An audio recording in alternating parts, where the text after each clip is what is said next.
আমরা মনে করি বদনজর শুধু বাচ্চাদেরই মনে হয় লাগে। বাচ্চাদের বদনজর যখন লাগে তখন বাচ্চারা কান্না করে, তো হুজুরদেরকে দিয়ে বদনজরে ঝাড়া দেওয়ায়। আসলে না, বদনজর মানুষের নজর বড়দেরও লাগে। মানুষের উপরেই না, অন্যান্য জিনিসের উপরেই মানুষের নজর লাগে। কুনজর। মানুষের যে কথা বলে, যেমন আপনি আজকে সুন্দর একটা কাপড় পরে আসছেন আমার সামনে, আমি আপনাকে বললাম, মনে মনে বললাম বা প্রকাশ্যে বললাম আপনাকে অনেক সুন্দর লাগতেছে, কাপড়টা অনেক ভালো লাগতেছে, এটাই নজর। এখানে মাশাআল্লাহ তাবারাকাল্লাহ বলা হয় নাই, এজন্যই নজর।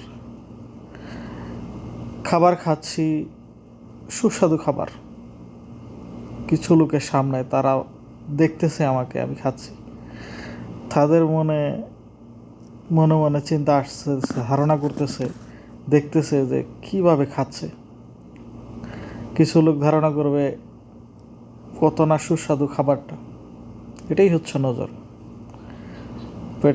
পেট খারাপ হবে, আপনার শরীর খারাপ হবে, আপনি পড়াশোনা ভালো করতেছেন, কিছু মানুষ আপনাকে নিয়ে কথা বলবে, এত ভালো লেখাপড়া করতে পারে, এটাই নজর, আপনার পড়া শেষ।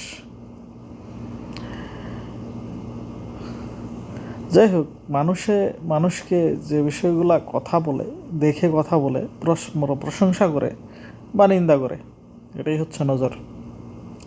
একজন মানুষকে দেখে প্রশংসা করা বা নিন্দা করা, যেখানে মাশা আল্লাহ তাবারাকাল্লাহ এই শব্দগুলো যখন বলা না হয়, এটাই নজর। এই নজরের দ্বারা রাসূল সাল্লাল্লাহু আলাইহি সাল্লাম বলেছেন, একটা মানুষ নজরের দ্বারা কবর পর্যন্ত পৌঁছে যাবে এবং পাতিল পর্যন্ত পৌঁছে যায়। রসুল সাল্লাল্লাহু সাল্লাম আরও বলেছেন, রসুল সাল্লাল্লাহু সাল্লামের উম্মতের ভিতর তাকদীরের মৌতের পরে সর্বাধিক মৌত হবে, মানুষ মারা যাবে নজরের দ্বারা। নজরের দ্বারা মানুষ মারা যাবে, কত বড় কথা।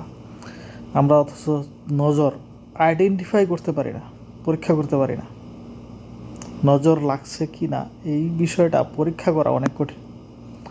নজরের কাজ, নজর লেগেছে, কিন্তু আমরা পরীক্ষাতে ধরা না পড়ার কারণে জিনকে দোষ দেই, জাদুকে দোষ দেই।